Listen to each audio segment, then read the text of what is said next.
Africa, other developing countries like India, and now plaguing the Philippines. In the Philippines, although the prevalence of HIV is still low, Philippines is one of the only 7 countries globally where the number of new HIV cases has increased over 25% from 2001 up to 2009. It has been estimated that 22 HIV cases are newly diagnosed per day. The first case of HIV infection in the Philippines was reported in 1984, and since then, a total of 28,428 HIV-AB seropositive cases were reported. 92% of the total reported cases were asymptomatic at the time of reporting. The region with the highest number of reported cases for September 2015 is the National Capital Region. HIV is more prevalent in males than in females. 25 years old up to 34 years old. 31% were youth aged from 15 up to 24 years old. Reported modes of transmission were sexual contact, needle sharing among injecting drug users, mother-to-child transmission, and most of the transmitted cases were among males who have sex with males. HIV infection in humans is identified in a type of a chimpanzee in Central Africa. They believe that the chimpanzee version of the immunodeficiency virus, called simian immunodeficiency virus or SIV, most likely was transmitted to humans and mutated into HIV when humans hunted these chimpanzees for meat and came into contact with their infected blood. The genetic information of HIV-1 and HIV-2 is found on a single strand of RNA. The replication strategy is to transcribe infectious RNA into linear double-stranded DNA, which is integrated into the host cell genome. The virus life cycle therefore has 2 phases: the DNA provirus within the host cell and the infectious RNA virion.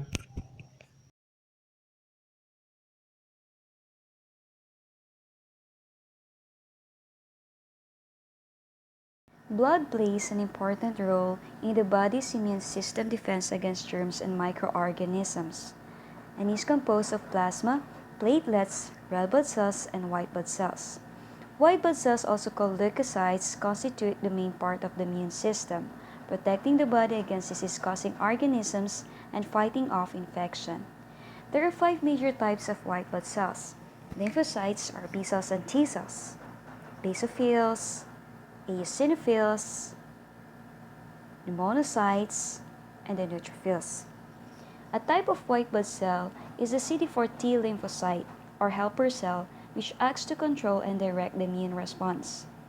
The CD4 cell is an important cell in the immune system because it coordinates the other immune cells. When HIV infection occurs, the virus targets these cells of the immune system. The virus attaches and gains entry into the CD4 cells and replicates itself or makes copies of itself. During this process, infected CD4 cells die and the HIV virus seeks other CD4 cells to infect. The body is left into a weakened state of defense against infections and is susceptible to diseases. The lymphatic system extends throughout the body and is part of the body's immune system defense against infection. When HIV enters the body, it establishes itself in the lymphoid tissue. Circulating CD4 cells are targeted and infected by the HIV virus lying in wait. The result is the CD4 cell count in the body decreases as infected cells are destroyed by the HIV virus. The characteristic feature of HIV infection is a decline in the CD4 cells.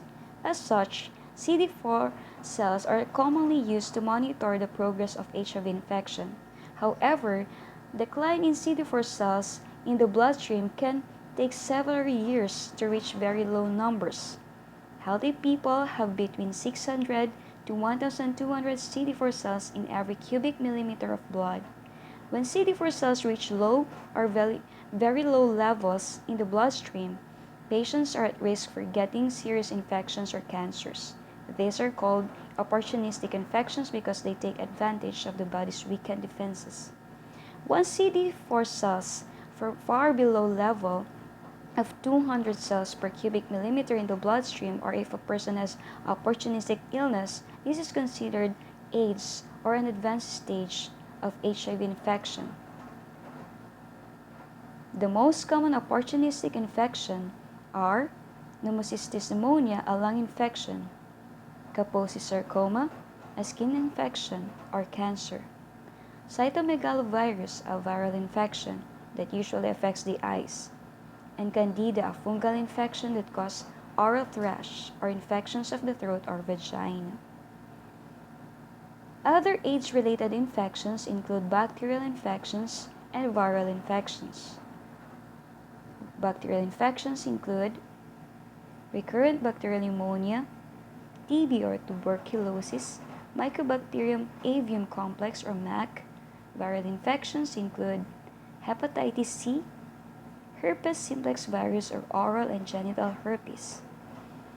People living with HIV or AIDS are at a greater risk for certain cancers than people with healthy immune systems, notably colorectal cancer, non-Hodgkin lymphoma, or lung cancer. AIDS-related complications are ultimately how patients die from HIV infection in the absence of therapy. With the advent of our technology nowadays, we are now able to detect the infection caused by HIV. And now, these are the following tests. Immunoassay may be conducted in a lab or as a rapid test at the testing site. It may be performed on blood or oral fluid because the level of antibody in oral fluid is lower than it is in blood. Blood tests tend to find infection sooner after exposure than do oral fluid tests. Antibodies and antigen tests. These tests can find recent infection earlier than tests that detect only antibodies. These antigen/antibody combination tests can find HIV as soon as 3 weeks after exposure to the virus, but they are only available for testing blood, not oral fluid.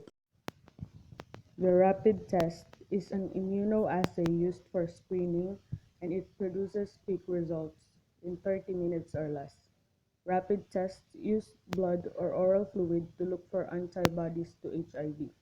If an immunoassay is conducted during the window period, the test may not find antibodies and may give a false negative result.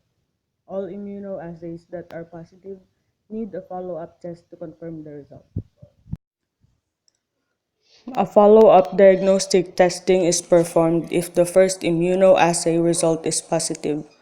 Follow-up tests include an antibody differentiation test, which distinguishes HIV-1 from HIV-2, an HIV-1 nucleic acid test, which looks for virus directly, or the Western blot or indirect immunofluorescence assay, which detect antibodies.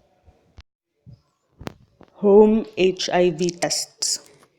The Home Access HIV-1 test system is a home collection kit that involves pricking your finger to collect a blood sample, sending the sample to a licensed laboratory, and then calling in for results as early as the next business day. This test is anonymous. If the test is positive, a follow-up test is performed right away, and the results include the follow-up test. The manufacturer provides confidential counseling and referral to treatment.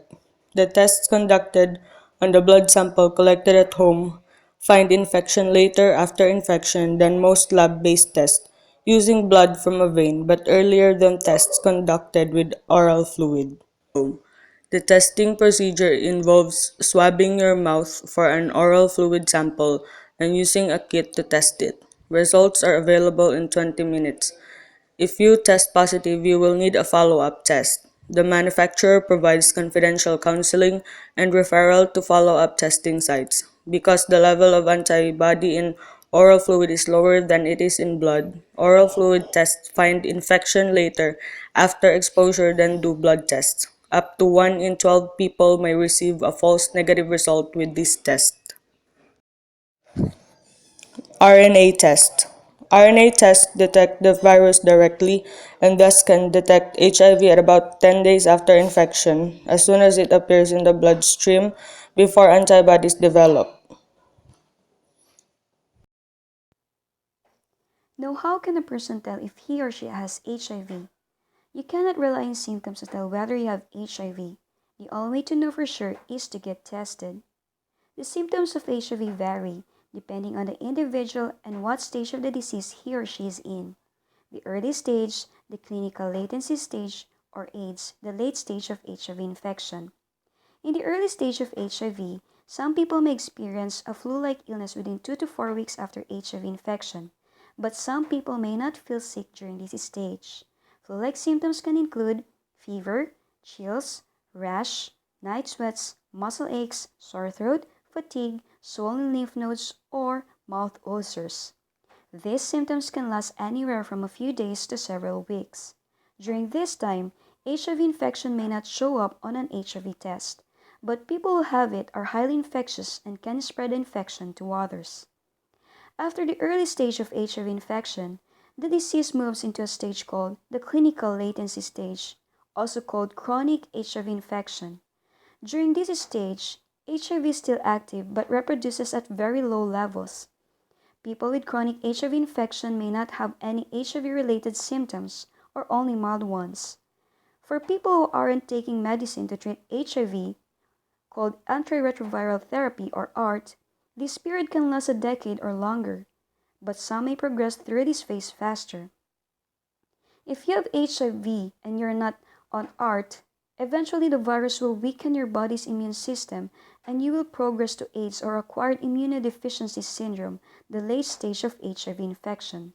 Symptoms can include rapid weight loss, recurring fever or profuse night sweats, extreme and unexplained tiredness, prolonged swelling of the lymph glands in the armpits, groin, or neck, diarrhea that lasts for more than a week, sores of the mouth, anus, or genitals, pneumonia, red, brown, pink, or purplish blotches on or under the skin or inside the mouth, nose, or eyelids, memory loss, depression, and other neurologic disorders.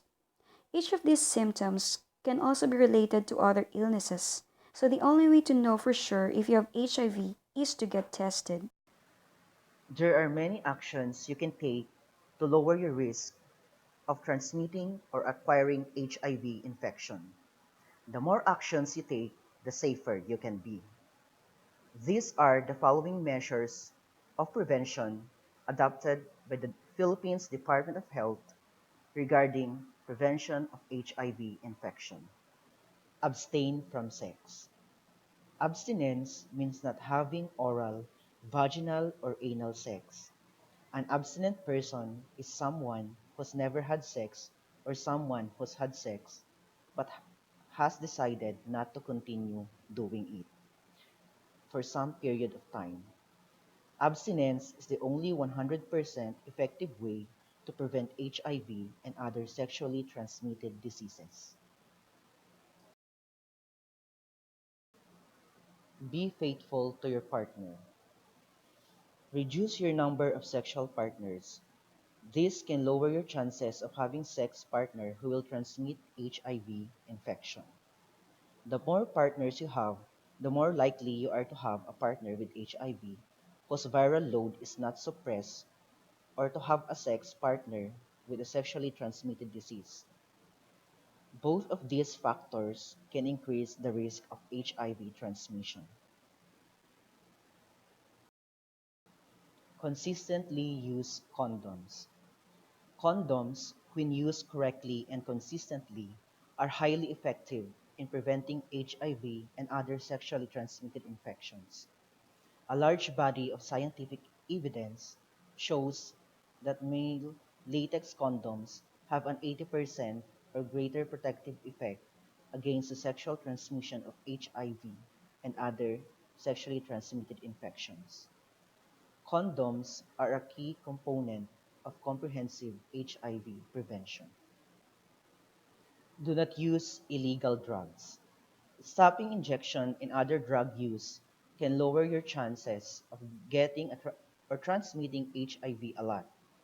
If you keep injecting drugs, use only sterile needles and works. Never share needles or works. And you should talk with a counselor, doctor, or other healthcare provider about substance abuse treatment.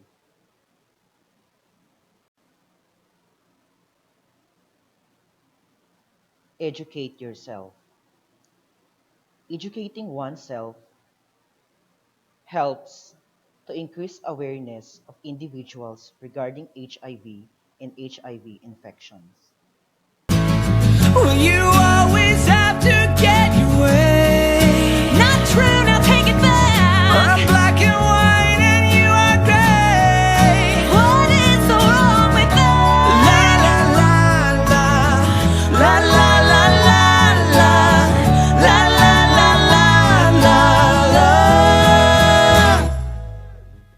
But wait a minute. Settle down. I think I get it. I'm coming around. I think I see where you're coming from. 'Cause love doesn't last by coincidence. Choice makes all the difference. And if that's the truth, I've got a lot to learn.